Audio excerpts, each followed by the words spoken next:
Hello mga kapaps, good morning. Good morning lang yapon kay today's video is gagawa tayo ng super liquid detergent dishwashing liquid. Gagawa kami ngayon ni Mrs. ng dishwashing liquid pang konsumo dito sa bahay at the same time pangdagdag na rin sa mga paninda ko, di ba? Para nakikita naman na additional, di ba? Ito kasi yung usong-uso ngayon ang DIY na dishwashing detergent liquid. So ito na mga kapaps, kagawa na kami ni Mrs. Tingnan niyo po.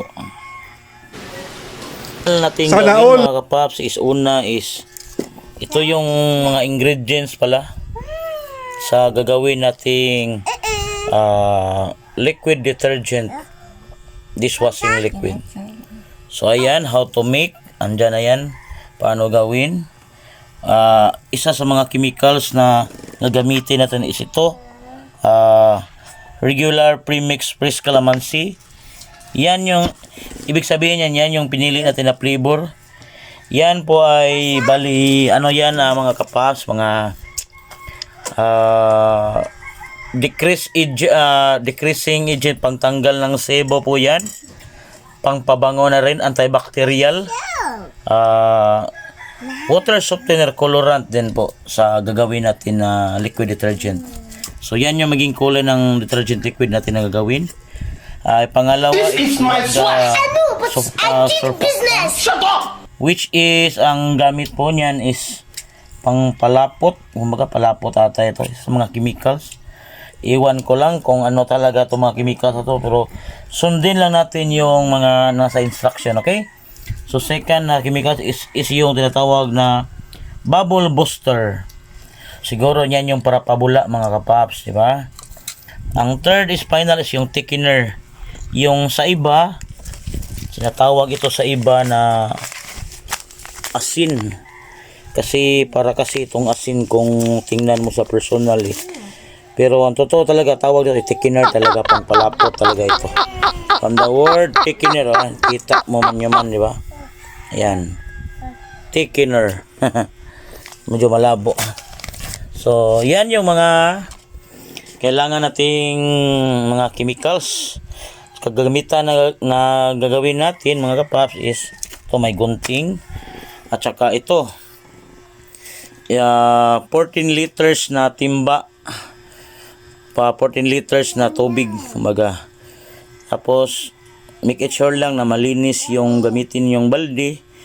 At saka ang gamitin natin is for sure dapat yung mineral water talaga, ha, para maganda kinalabasan ng ating liquid detergent dishwashing liquid. Okay, so simulan na natin mga kapaps. Ang una natin gawin is ito. First natin gawin is lagyan natin ang surfactant, okay? So ibabawas na natin ito, ha. So ikakat natin ito, maliit lang dito sa dulo. Paikot, kumbaga maliit lang ba? Para maano natin, mahalo natin ng maayos, ha. Okay? So, Mrs. ito, dito ka mahal. Ito na yung surfactant natin, okay mga kapaps. So ang gawin lang natin ito is butasan natin ito ng kaunti dito. Yan ang video.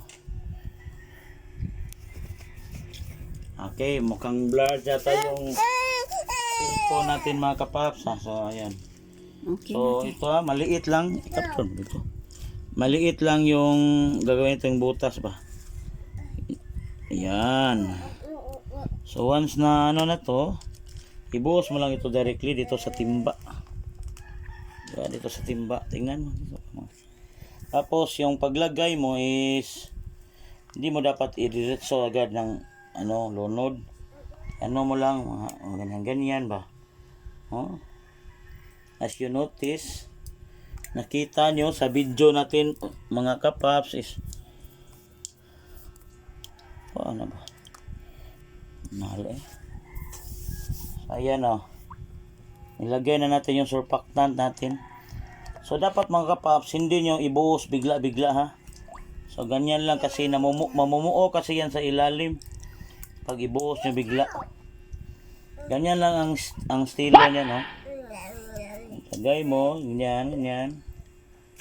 Yan. So, alalahanin nyo mga kapaps ha. Itong tubig na ginamit natin dapat mineral water ito. Tapos, 14 liters dapat na chemicals ng tubig na ginawa natin. Tapos, ihalo-halo natin yung mga chemicals mga kapaps. Pag mahalo na ito, it can make around 15 to 16 liters dishwashing liquid po ha. Ganyan dapat ang paghalo niyan. Focus mo dito. Ganyan. So, pag ganyan. Hindi mo dapat ditso dan kasi mamumuo yan sa ilalim mga kapaps mga kapaps. So, ganito ang paggawa ng liquid detergent dishwashing liquid na pagtanggal ng mga panghugas ng plato, pagtanggal ng mga sebo. So, ganito ang dapat gawin yan ha mga kapaps. Yan. Paunti-unti lang i-press mo paunti-unti. Huwag mong directly to the point na lahat. Dapat nakakalat siya sa ilalim ba. Para hindi siya mamuo. Dapat i-press mo talaga, ubusin mo talaga yung isang pakiti nito kasi ang kagandahan nito pag naubos mo, makuha mo talaga ang exact na measure at texture ng gagawin nating liquid detergent. So, naubos na yan mga kapaps, diba? So, sunod nating gagawin is itong SAA fortified, which is bubble booster. Ito yung magbibigay ng bula sa liquid detergent natin. Okay? So, ganun pa rin. Kuha tayo ng gunting. Tapos, i-cut natin. Yan.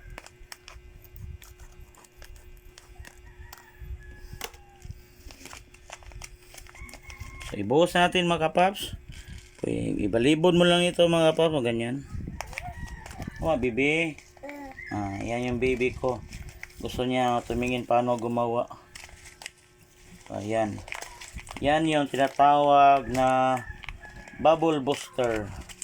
Mukhang maliit yata kaya natin konti. Kailang naman ito mga kapaps na directly buhos talaga kasi pabula lang ito diba? Wala lang ito mga kapaps. Yan, ibuhos na natin. Ilagay na natin lahat. Diba? Yan. So kung nakikita nyo mga kapaps sa tubig natin, di ba may mga bula na, di ba? Di ba? May mga bula dyan. So yun yung mga surfactant na sa ilalim. At pagkatapos natin mabuhos yung bubble powder, yung tatawag natin na bubble booster, ang gagawin natin ito mga kapaps is kukuha na tayo ng bugsay ba? Bugsay gamit sa coconut tree, di ba? Kasi nakasaad kasi sa description is dapat kumuha ka ng ligon ba, matibay na panghalo ba, okay? So haluin na natin to mga kapaps. Pakihawak naman mahal. Ayan. Tinapos mo na lahat hal na? So ganito mag-start na si Papa ng saguan. So dapat ganito yung gawin mga kapaps. So, haluin lang ito ng haluin. Mga 10 ikot, ganyan. 3, 4. Mapipil mo kasi yung yung surfactant pag may ada pa surfactant mga kapaps kasi yan para kasi yung gel di ba? Makita mo man ito, makita mo ayan yan, nakita mo mga kapaps. Yan yung surfactant. So dapat ihalo yan ng mabuti para ba? Ihahalo pa ito mga I think 15 to 20 minutes to ihalo. Tapos pagkatapos recycling naman, reverse naman gawin mo. Ganyan snake ha, parang reverse lang ito snake ha. So ganyan. 10 ganito rin snake, Richard, mga kapaps. 10 ganyan. Tapos ano mo naman, ganyan naman. So, ganyan lang ang paghalo nito mga kapaps. Until pag ma-check mo, wala na yung surfactant, doon na pwede ibuhos yung kalamansi. Okay? So, tuloy lang natin to sa paggawa hanggang sa matapos itong matunaw lahat ng surfactant ito. Ito yung surfactant mga kapaps. Tingnan nyo. Para sa mga plastic ba na So, ituloy-tuloy lang muna natin ang paghalo nito. Hindi kasi madali gawin ito. It will takes time, tapos tiyaga. Dapat may pasensya ka rin.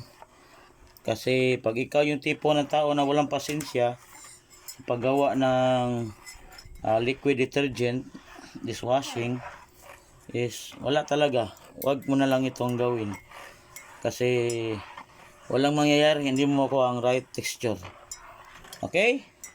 So, ganito lang mga kapaps. A few moments later. So, hello mga kapaps. So, ito lang yung procedure pa rin natin ganyan. So, tuloy lang paghalo. Bugsay ka na po, then reverse ka na po, bugsay po. So, until such time na mapil mo naman kung mayroon pang surfactant mga kapaps, o ganyan mo. Tusok-tusokin mo ba? Pag mayroon pang mapil mo na parang putik, malapot, tapos pag angat mo ng sandok mo, meron pa, wala, hindi pa yun. Pero ito, wala na, di ba? So, natapos na itong haluin. So, ganyan. So, another ikot pa muli. Ganyan-ganyan lang yan, mga kapaps. So, tapos na itong haluin na dissolve na lahat yung surfactant na sinasabi ko kanina, di ba? So, ang next natin gagawin is ito. Ugutin na natin tong sandok natin. Di ba? Lagyan natin ito sa gilid. Yan. So, ito na next step natin gawin, no? Yan. Fresh calamansi, regular fresh calamansi. Ulitin ko, ito yung nagbibigay ng scent, ito yung nagbibigay ng antibacterial, at saka ng kulay, calamansi. So, pagka tapos natin itong gawin, ang kulay ng ating dishwashing liquid ay magiging green din. Calamansi, di ba? So, ito na mga kapaps. Ang gawin natin is shake well muna tayo. Parang tambal ba? Parang bumili ka lang sa butika ba? Shake well mo daw. Iyon, no? Parang mabuto na ata to. Tapos na mga paps. So, ganyan. Yan mga kapaps. I-open na natin to. Medyo mahirap. Ayan. So, ayan. Wow! Open na natin. So, ikot natin para ma-open. Ayan. Once na-open na ito mga kapaps, gawin lang natin ito is ibuhos mo nito. Hindi biglaan ha. Dapat paikot rin. Tingnan nyo ha. Ganyan. Tingnan mo ha. Circular na yung pagbuhos mo nito mga kapaps. Ganyan. Hindi dapat biglaan ba. Kasi mamumuo pa rin yan sa ilalim pag dapat circular yung movement ng kamay mo. Pag ganyan-ganyan ang buhos mo ba. Ganyan snake ha. Ito tandaan mo snake ha. Pa-circular lang ha. Ito nagbibigay ng amoy, scent, antibacterial sa mga germs na para mamatay yung germs, di ba? At huwag niyong kalimutan mga kapaps, paggawa ng dishwashing liquid is dapat ang gawin nyo, ang gamitin yung tubig is yung mineral water talaga ha. Kasi pag hindi mineral water, ulitin ko, hindi makukuha ang perfect texture ng dishwashing liquid niyo. So ganyan mga kapaps, Yeah, boy. Ito. Kasi sayang naman, di ba? Sayang iton. So lagyan mo natin saglit ng tubig ha, saglit lang. I-capture mo lang dyan, Han. Gamay lang. Angat na.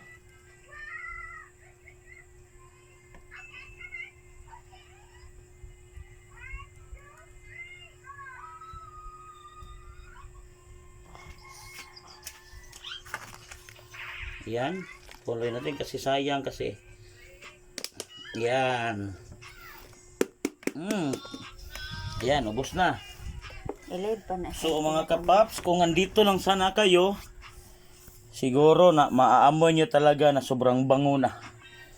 Pero ang gagawin natin sa mga oras na ito is, hindi muna natin ito hahaluin.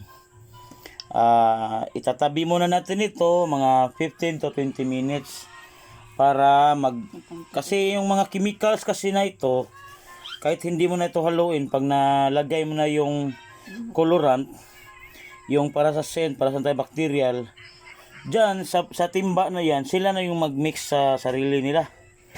So hayaan mo lang natin na mawala-wala yung mga mag-combine sila ba. So hayaan natin ito ng mga sa loob ng mga 15 to 20 minutes. So pagkatapos ng oras na yan, after that said duration, so balikan na natin, saka ituloy natin yung paghahalo, pag-mix, okay? Okay mga kapaps? Sige. So ganyan muna, tatabi muna natin ha. Ayan yon. Yan yung ginawa natin, di ba? Ayan. A few moments later. So ito na mga kapaps, nahalo na 15 to 20 minutes na is gagawin na natin ulit. So ito na yung final chemicals, yung sinasabi ng ibang tao na asin or salt. Pero para sa akin, thickener. Nakalagay naman dyan, di ba? Thickener. So pampalapot for sure yan, di ba? So gagawin natin ito is maliit lang na butas pa rin katulad ng sa surfactant mga kapaps. So, ayan. Ano natin ng maliit. Maliit lang. Kasi, ang pagbuhos kasi nito, mga kapaps, is dahan-dahan pa rin. Pwede mo lang i-steady, gawin ng ganyan. Nakaganyan siya, oh. Nakaganyan siya. Makikita mo, nakaganyan siya. Pwede na siya na kaunti-kaunti, ganyan. Tapos, ihahalo ko. Okay? So, ito yung gawin natin, mga kapaps. Okay ba, ikay magano day? Magpaano ko lang. Kasi maglalapot kasi ito mal. Ayan. ako yung buhos. Ako na lang muna. So ayan mga kapaps ha. Dahan-dahan ang pagbuhos nito. While mixing ba. Press natin ito ng konti sa kamay natin. Diba ganyan. Nakikita mo. Ano day? Igo day. Ayan o. Ganyan mga kapaps.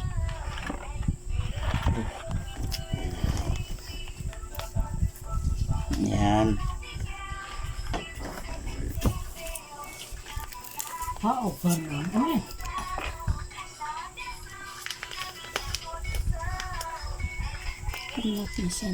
Yan yung video natin mga kapaps.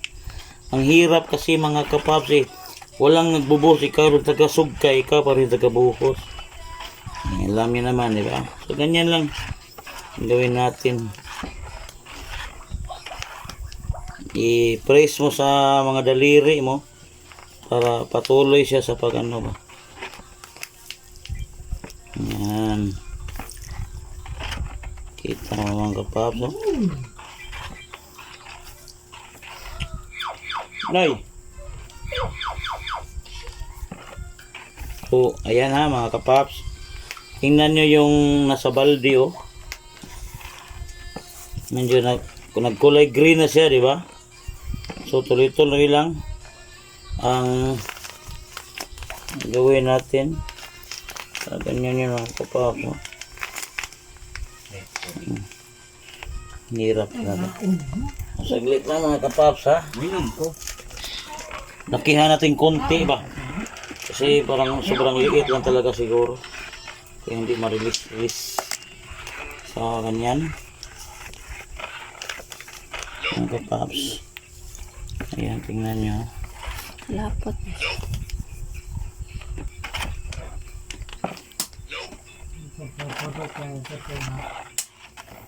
Kita mo dito na yung nag-awas ba. So ganito lang ang paggawa ng liquid detergent. Dishwashing liquid ha. So tiyaga lang talaga mga kapaps. Ika nga sa salita, di ba, sa presis, pag may tiyaga, may nilaga. Di ba? So patuloy lang sa paghalo, patuloy din sa pagbuhos ng paunti-unti. Medyo nakangalay nga sa kamay pero Wala eh, ganyan talaga eh. Correct proceeding, paano ito gawin eh. Di ba? So, yan. Tiyaga lang talaga. Kasi ang taong matyaga, mayroong nilaga, di ba? As I said earlier, ayan, hindi na siya nag-awas. Yan. Continuous lang, continuous ang paghalo. O yan mga kapapsa, parang naramdaman ko na ba? Para siyang ano ba? Para siyang lumagkit na ba?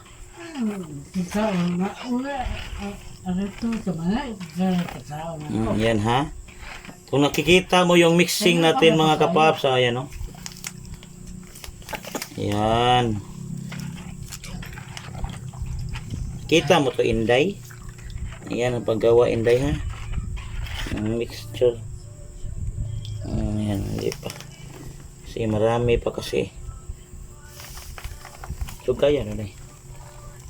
So ganyan ha.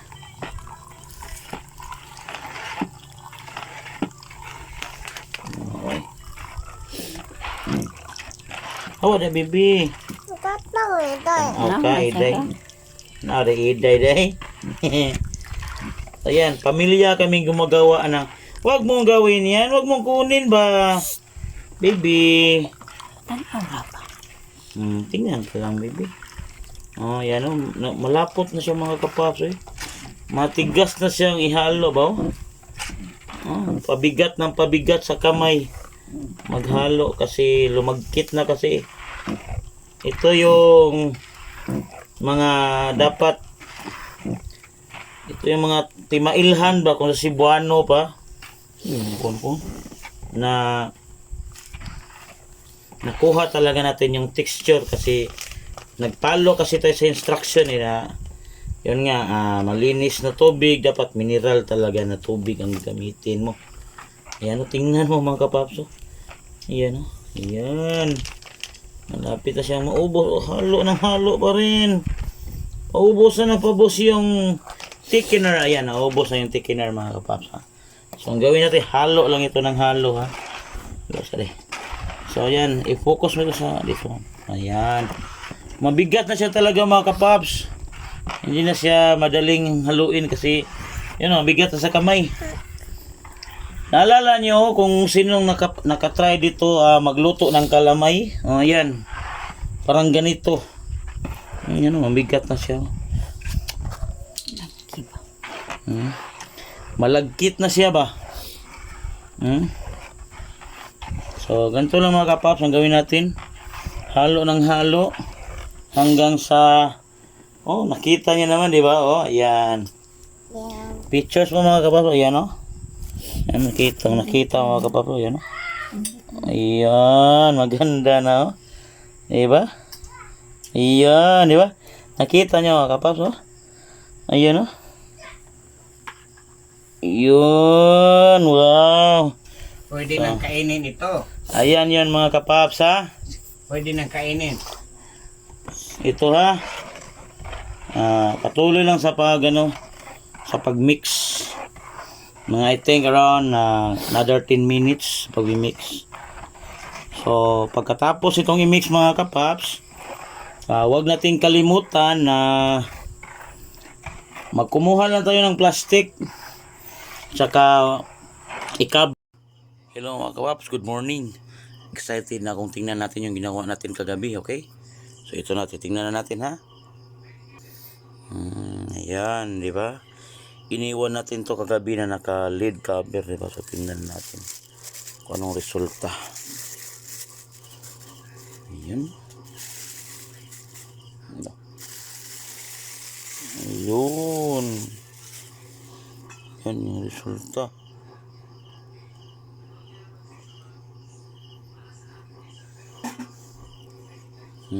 Yan. So, okay mga kapaps. Anay buwa. So, mag-prepare tayo ng mga empty bottles ha para magtakos na taba. Okay.